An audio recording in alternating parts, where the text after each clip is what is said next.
Hi everyone, welcome back to another tutorial from Apps Academy. In today's video, we are going to be learning how to log out of your Spotify application using your mobile device. To log out of Spotify app, first of all, open up the Spotify app on your device and from the home screen, go ahead and tap on your profile picture at the top left.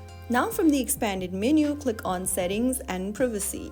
This will be able to open up the settings menu where you'll need to scroll all the way down and you will notice a logout button. To log out of your account, tap on log out and in the pop-up, confirm by tapping on logout once again. Right after you do that, you'll be redirected to the main homepage of Spotify. If you ever want to sign in again, you'll need to tap on the login button and enter your login credentials or choose one of the login options and follow through the prompts. So that's how you easily log out of your Spotify application.